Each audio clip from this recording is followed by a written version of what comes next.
Hey guys, welcome back to my channel. It's been a while since I filmed, like a long time. I think since she was, oh no, I filmed after she was born with her, right, forgot about that. It's fine, but you guys, by the way, I got this before Christmas for myself. It's a caboodle from Urban Outfitters, but I know they sell them at Ulta and other places. I had one of these as a kid, greatest thing ever of all time, and I'm so pleased that I got it. Because I could take this inside anywhere and do my makeup anywhere in the house, which is brilliant when you're a mom. So I highly recommend this for moms. She's still sleeping. Okay, so this is going to be like a chit chat, get ready with me. I'm not going to talk about what I'm putting on my face.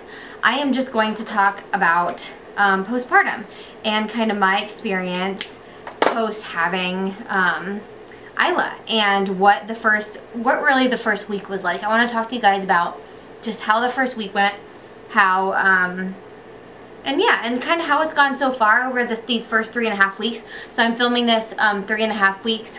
You're going to see, like, none of these are pre-recorded, obviously. So you're going to see this all, like, more real time now.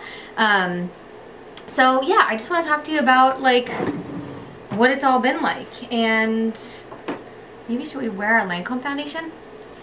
I don't know. I just kind of want to wear new stuff today. So we're going to just see what we pick out. I definitely want to wear a new foundation, so we're going to try out this Lancome one. I feel like it might be a little bit too light. No, it actually looks pretty good for where I am right now. But anyway, so I gave birth to Isla, my sweet girl, who's kind of waking up right now. That's who I'm looking over at when I'm like, meh. I also hope I'm in focus. My remote, like, just recently broke. Well, it didn't break. It works when I record, but it, like, won't work on photos. I don't know what's happening with it. So anyway, I had to, like, do the focus a little differently than I normally do. So hopefully I am in focus, and I'm really liking the way this foundation looks. This is just the Lancome Taunt Idol Ultra. I'll put everything in the down bar for you guys. SPF 15 in the shade. The shade has always been too light for me. 330. I think that's it. This is literally, I feel like, always been too light for me every time I wanted to wear it, and now it's like perfect because I'm pale AF and I live in Minnesota. But anyway, okay, so I had Isla on December 9th, and everyone tells you, and they all warn you about a couple things, right? Baby blues, which are like the first couple weeks after postpartum, first couple weeks of postpartum, and then postpartum depression, which is like kind of the next part, although it's all kind of tied together, right? So I thought going into it, everybody talks about just like how crazy the hormones are after pregnancy, and I thought going into it that not that I wasn't like ever scared of having postpartum depression at all, because I was like, it's gonna be what it's gonna be. I wasn't like anticipating it, or why worry about stuff I can't control, right? If it's gonna happen, it's gonna happen. But I was not ready for, no matter how many times anybody can tell you about the hormone crash that you experience once you give birth, I don't feel like anything can prepare you for it. It is so intense and so real and unbelievable, truly unbelievable, the way your hormones crash. And that's kind of what is considered baby blues. So I definitely had baby blues postpartum, but I wasn't sad. And I want to like clarify, because I feel like the name baby blues is very misleading. I feel like it makes everybody think that it's only baby blues if you're sad. That's not true. Baby blues is really like the hormone crash that you experience when you give birth, which is very freaking real. So you give birth to a baby, which your body produces basically like double the amount of hormones that it normally does to, you know, grow this baby and sustain the baby and birth the baby. And then your body created an entire organ while that is what was responsible for the baby, like keeping the baby alive and feeding the baby and all that stuff, called the placenta, that is also delivered.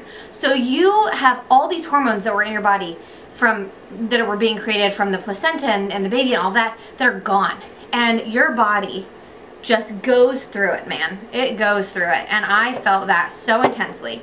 And I want to say that I didn't feel sad. That's like literally the opposite of how I would describe my postpartum experience. In fact, it was like a very overwhelming feeling of intense love was really what I experienced. And that, but because of this love, truly, I cried every day. I would look at her and I could not stop crying. And I would cry and I wouldn't know why I was crying. And I cried every single day, multiple times a day, the first week of her life. None of it was because I was sad or blue, baby blue, right? I would cry. A lot of times, most of the times I was crying. Holy crap, this GRWM concealer is amazing. I was crying 9 times out of 10. 99 times out of 100. I was crying because of how much I loved that girl. And I could not believe how much I loved her and how much I thought I knew what love was before I had her. And that I would just look at her and I would be so overwhelmed with emotions of love that I couldn't stop crying. And that is what happened to me in my first week. Along with that, I was freaking terrified that something was going to happen to her. That something horrible was going to happen to her. And I watched her breathe. I still watch her breathe. And all this is so normal, you guys. This is so part of that new mom phase. It is so, just like beyond normal. I can't even explain to you. And so, where are my brushes? Oh, right here. It's all of that is incredibly normal, and it's part of the process. Like when you're a new mom, you're figuring it all out, right? And you just grew this baby and housed this baby and birthed this baby, and you are going to feel some sort of way. And for me, I was scared something was going to happen, and I was terrified something was going to happen to her, and I would think about it and not like obsess over it, but it would just keep me like, I would watch her breathe, and I wouldn't want to leave her alone, which you don't leave a baby alone anyway, but I just wanted to be with her. But it wasn't, I will say that it was never like an obsession. It came from this overwhelming feeling of love. It wasn't like OCD or over the top or like I felt insane because of it. But I will say I did feel a little crazy from all of the crying that happened. And nobody really, I go back to what I said, and I'm probably going to be like a little disoriented through this video because I feel like I kind of know what I want to say, but also want to see what comes out.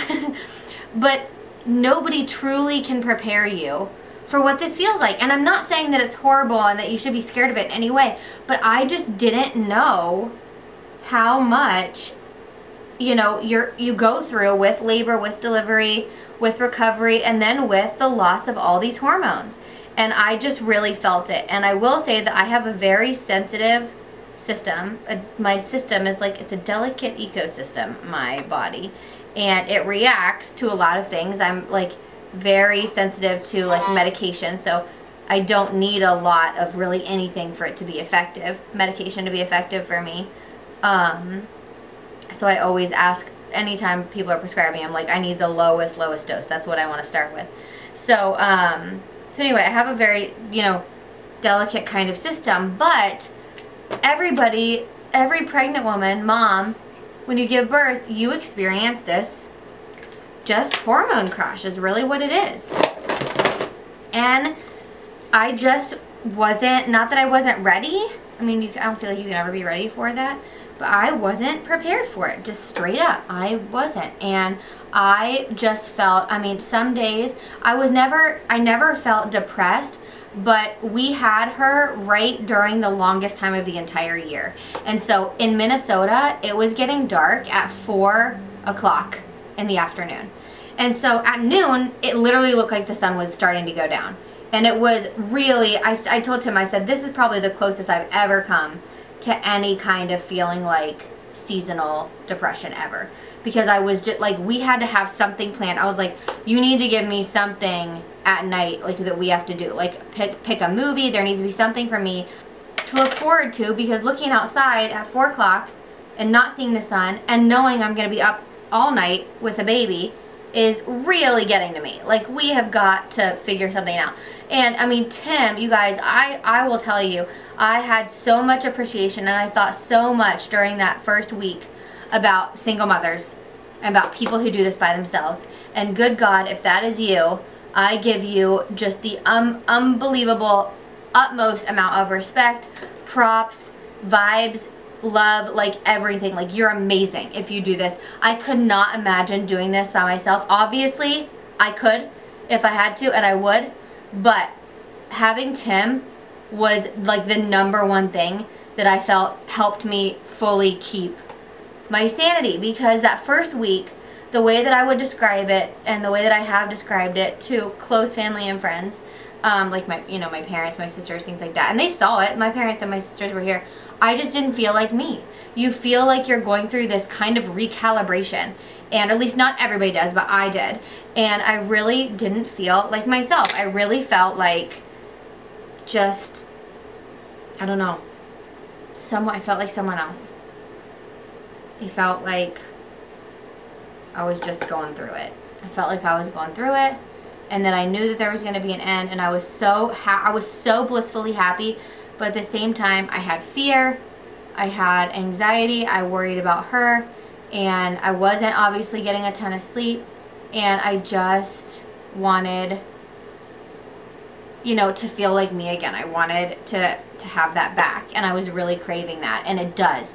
That is the one thing I will tell you, is if you've never experienced this, what I can tell you is that it comes back, and you will feel like you. And every day, I felt more like myself. Every single day. And that made me feel so much better. But that first week, I cried every day. I'll give you, why don't I give you guys a couple stories while I'm doing makeup of like the times where, what it felt like for me, and just kind of, what it was like when I was in that moment. So I am an empath, and I'm a Pisces with a Cancer moon. So I am all water signs. And I am somebody that feels very, very, very deeply. And I thought that I knew what love was. Truly. I loved him so much that sometimes I watch him sleep and I cry. That's freaking real. Same way with my family. Ever since I was a little kid, I would check on them when they were sleeping. I would sometimes cry in my room about how much I loved my family and by myself.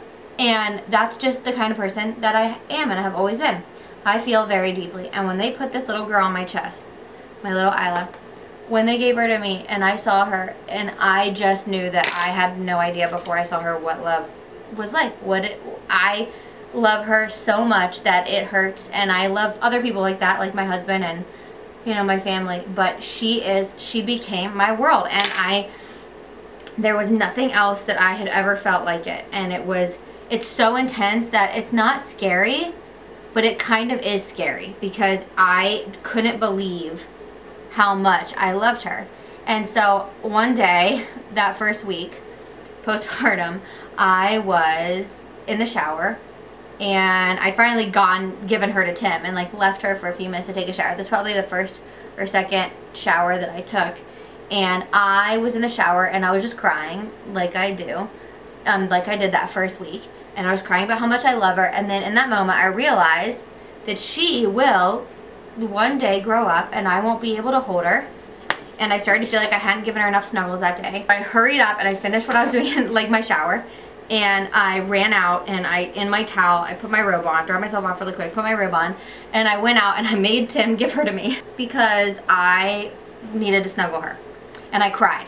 I was holding her and I cried because I just loved her so much, and I want her to grow because it's what she's supposed to do, but I also want her to not grow and stay tiny. Mom life is this kind of like life of dichotomies. People warned me of that, but it really is true. It's like, stay tiny, but grow and be strong, because that's what you're supposed to do, and like, I want you to be healthy and all that. But it's crazy. So anyway, that was one of the examples where I just was so overwhelmed with my love for her, and like also kind of freaking out because I was a new mom experiencing all this for the first time, this tremendous, unbelievable love. Sometimes, especially in the first week, I've done it a few times since, but not quite as much. But in that first week, there were a few times where she would wake up. I mean, in the first week, I really slept maybe 2 hours a night, and then would take a lot of naps, like during the day. But I really love this brush. This is a Lexi 131 mini angled brush. It's really great, actually. But I slept for a couple hours a night and then would take naps. Well, a couple of times I would wake up and think she wasn't breathing, and I'd be like, Isla! And I would like touch her, and she would like startle. I wouldn't like push her, I would just like touch her, be like, Isla! And then she would wake up and look at me like, and then start crying or something. So I did that, and that was something that I experienced postpartum. But I will say that for the most part, one of the biggest things I experienced was just like tons of crying because I loved her so much. A little bit because I never cried because I was sad that we had her or sad that my life was different ever. I mean, I never cried because of that, or like sad that like I didn't love her or anything like that, or that I wasn't bonded with her. I felt so connected to her that I just like didn't want to leave her. And I never felt like I always was fine letting other people hold her and stuff. I never felt like no, nobody's allowed to hold her or anything like that. So I didn't experience that, but I did absolutely check to see if she was breathing. Still do. I make everybody wash their hands. I'm like a crazy person about that because it's like flu season and virus season and all that. So so there's some of that. And then, but I never had the experience like, I haven't been like OCD about like not going out in public and like things like that, and like and people touching her and things like that. It wasn't like that. But I did feel just, you know, protective over her and just like a mama bear. I felt like a mama bear. It's amazing how instantly you become a mom and you're like, I have to take care of this person and protect her, and you just go into that role. You fall into that role, and it just like is so I couldn't believe how natural it felt like it came to me. It really did feel like being a mom came very natural, but I really needed Tim, my very calm, amazing partner, to be like, give her to me, you have to go sleep. And that is what happened quite a few times, where he'd be like, you can't, because I'd be like, does her breathing look labored? Is she okay? Do you think it's okay? Does this poop look normal? I mean, gosh, so many of those. Does this poop look normal? And all her poops were like, she was pooping like a champ from day one. All her poops are very normal.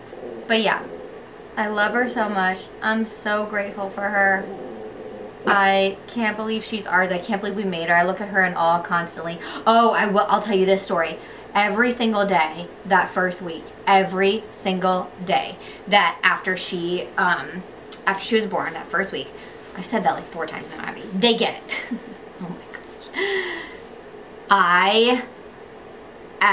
Starting around like 2 or 2:30 or 3 or somewhere around the time she was like being born, I cried every day and would hold her and tell her about her birth story, or I would just think about it. I didn't tell her every single day, but a lot of the days I did tell her.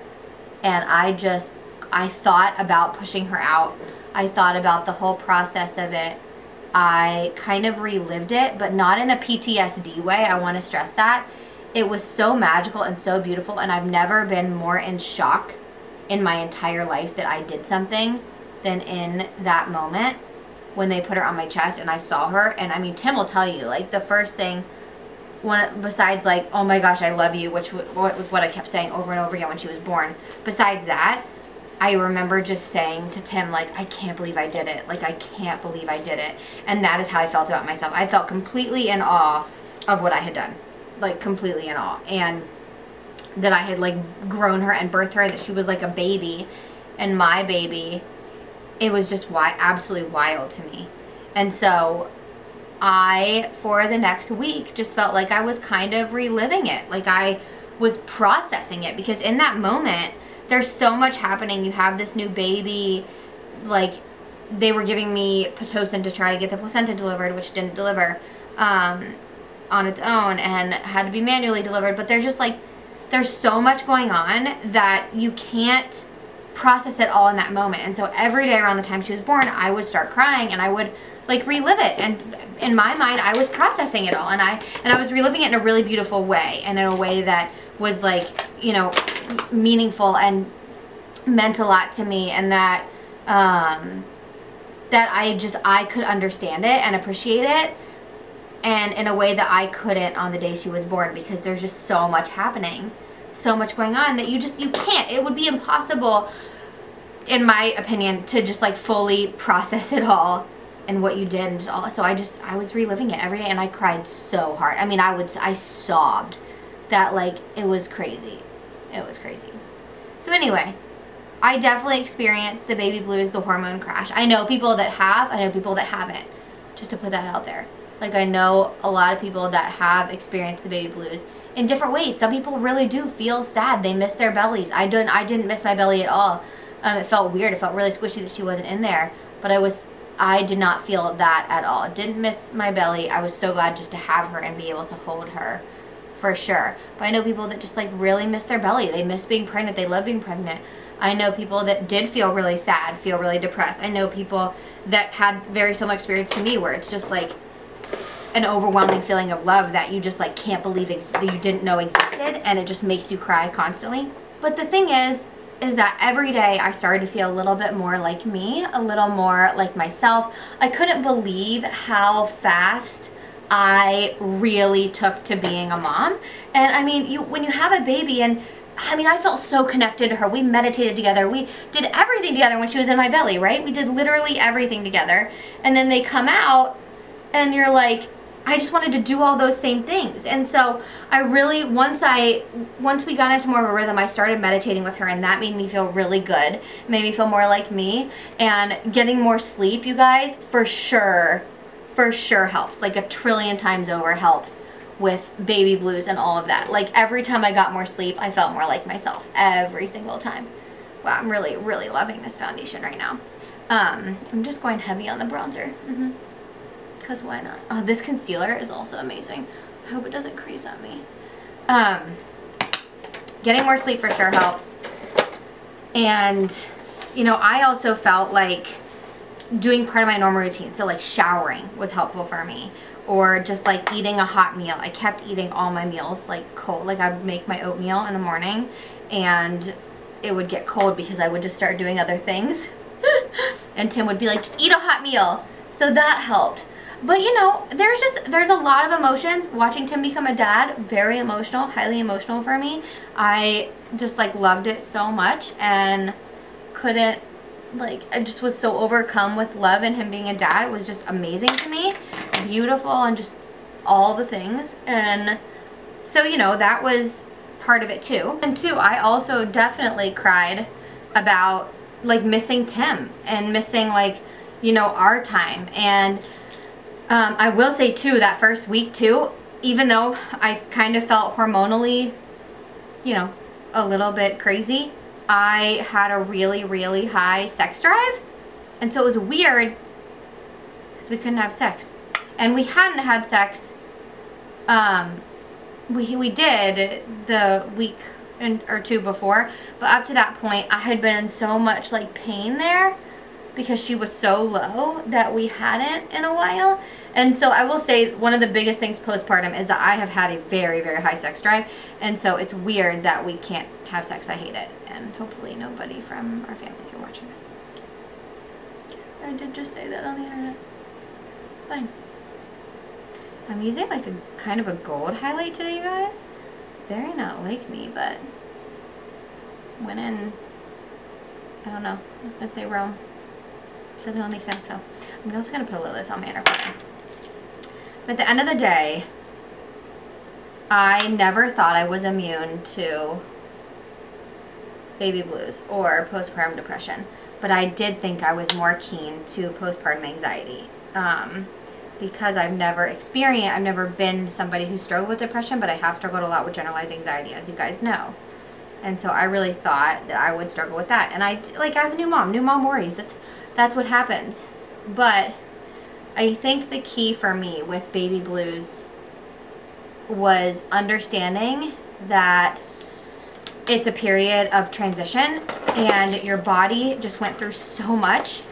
You're amazing for what you did and your body did, and giving yourself grace. And that was something that was really hard for me right when she was born, was to just like give myself grace. And Tim kept saying to me, and this helped, you have to stop trying to fix it, and you have to realize that all this is part of it and that you're okay and you're going to be okay, and just keep, you're a great mom, and just keep doing it. And that really helped me because it put it all into perspective, because I was trying to be like, how do I, you know, how do I feel more like myself? How do I not stop crying? And he's like, it's not about not stopping, it's not about stopping crying, that's what I was trying to say. It's about just like riding the wave. You have to stop trying to figure out why it's happening, because there isn't a reason. Like your body is going through it right now, mentally, emotionally, physically, spiritually. You're going through it. Like you have all different set of hormones, your organs are rearranging. You just went through essentially a trauma pushing a baby out. He was like, you've got to be nice to yourself. And that was something I really needed to hear. And so if you have baby blues, or if you have postpartum depression, be nice to yourself. It took me a week to get there, it really did.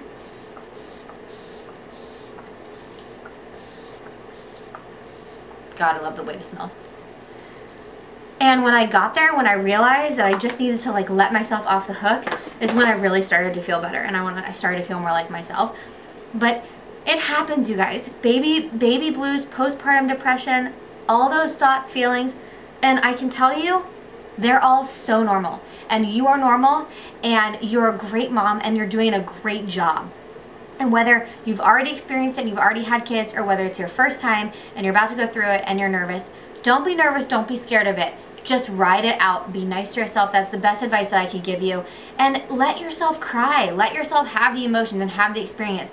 Talk to somebody if you feel like that's going to help you. Talk to your midwife. I went in for my first postpartum visit. She wanted to see me at 2 weeks. And I went in for it, and I literally went in because I just wanted to talk to Karen. I didn't have anything specific to ask her, but I wanted to see my midwife. I wanted to see the person that delivered my baby. And I wanted to just talk to someone that knew me, that I trusted. And I went in her office, and I sat down, and I just started crying. And because she said, how are you doing? And I just said, I can't believe that 2 weeks ago you delivered my baby. And she said, I know, how are you doing? And I just started crying. And she is like, I mean, this woman is the most compassionate, amazing human being on the face of the earth. Like, I can't even explain to you how good my midwife was. I want everybody to have her as their midwife. But she said, tell me. I said, I'm scared. And she said, why are you scared? And I said, I'm scared something horrible is going to happen. I'm scared something's going to happen to her. And she said, what are you scared is going to happen to her? And I was sobbing and talking to her about it, and talking about SIDS, and talking about things that I didn't even want to say out loud, that Tim and I had talked about a little bit, but things I didn't want to say out loud. And this is 2 weeks after. This isn't just a week. This is 2 weeks. Your emotions, you guys, it takes a while to really regulate everything in your hormones. And also, I'm a mom. I'm going to be worried about her. I'm going to think about those things. That's part of it. That's part of what comes with all of this. This unbelievable love comes with a little bit of fear that you have to surrender, that you have to let go of, but it still comes with it. And she sat there and she cried with me for the first 10 minutes of our appointment, and she just listened to me, and she comforted me, and she made me feel better, and she cried, and she said, you know, I'm not crying because I'm not crying as your midwife, like I'm crying as a mom, because I remember what all this is like, and I know what it's like. And she was a mom of 2, and I will say that every mom I've talked to about this and that I've cried to has started crying with me on the phone, in person, because they remember what it was like, and that's what they've all told me. They all say, you know, I'm not crying because I feel bad for you, or, you know, this, I'm crying because I remember all of it. And it's really freaking hard. And that is what I would tell you guys. This is, being a mom, greatest blessing ever been given in my entire life. Ever. Also, one of the hardest things. Loving something so much is the most beautiful gift. And it's also really hard. And it's allowed to be hard, and you don't have to feel bad that it's hard. And it's hard because it's like your heart is walking around, existing outside of your body and inside of your body at the same time. And that is hard. It is hard to have that happen and to not feel fear 24/7. And that is where kind of my practice and my meditation and those things come into play, and trusting and faith and surrendering and letting go of it, giving it up, right? That's where all of that comes into play. And why it was important to me going into pregnancy to have that practice down, but even more so after pregnancy, I realized how freaking important that really is, because it's crazy. It is absolutely crazy how much you love them. And I know you guys, all you moms watching, totally get it. So this video has been a complete crapshoot of, I have no idea what I mean, I know what I was talking about, but like, I know it was all out of order. I said things multiple times. I'm sorry. I've got mom brain, and also I was putting on my makeup, which turns out this is like my favorite makeup that I've done in a really long time, which is really funny how that works. I was using a combination of the Bad Habit Athena palette and the Magic Mini by Juvia's Place, were the two palettes I use on my eyes. And then on my lips, I used Kylie Jenner Harmony lip liner, which I didn't think I loved, but turns out I love. And then the Josie Maran Argan Oil lip gloss, Natural Volume in Summer 11. I don't even know if this is still available. I've had it for kind of a long time. But it's kind of like an orgasm look, you know, from NARS. Actually, everything is kind of like that NARS orgasm vibe with like a little gold, and like the gold highlight I'm really loving. Didn't think I would be, but I do. So anyway, I hope you guys enjoyed this video and enjoyed hearing kind of my raw, real, honest experience postpartum. And I can talk more about my postpartum journey as I get further into it. I will tell you, I feel really good now. I do still have new mom worries and fears and all of that, but generally I feel like myself every day. The days that I really don't feel great are when I'm not getting good sleep, which, you know, I'm not getting good sleep. But when I say good sleep, I'm like, if I'm not getting, you know, more than 4 hours a night, I'm really, you know, needing to like nap during the day and feeling a little down because I don't love to nap. And so that's been a challenging part for me, is learning to nap when she's napping. I'm not very good at it, but I try to at least rest or lay down or read. And so nights when I get like 3 to 4 hours of sleep and that's it, and I don't get any more than that, I really have to force myself to like rest and lay down and try to sleep.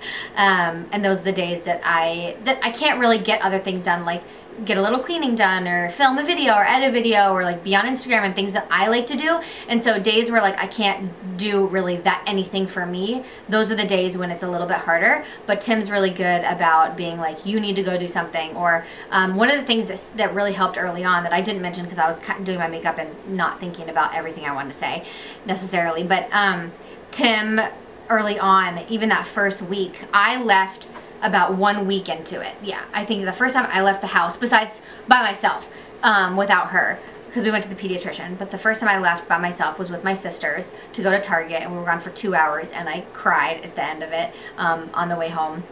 I almost cried in Target, but I kept it together because I really missed her. But leaving, after going into the second week, I left for like a little errand almost every day, whether I was gone for 15 minutes or like 45 minutes. It was less than an hour always, and Tim and I would both leave at least once during the day by ourselves and just see that like the rest of the world existed, and it was normal, and it was good, and it was all fine, and we could just go out and kind of like feel more like ourselves. And that was really important, like leaving the house for little errands, whether it was to run to mail something or run to CVS to pick up a prescription, which I did a few times, or run George to daycare or pick George up from daycare, or run to pick up food for dinner. That was really important for Tim and I. And so he would leave for longer periods to like go play basketball or things, but I didn't really want to leave for long periods. So I think the longest I left for was that Target run that first week, and then I've left for an hour here or there, but yeah. So anyway, I hope that you guys enjoyed this video. If you want to see more videos on my journey with her as a new mom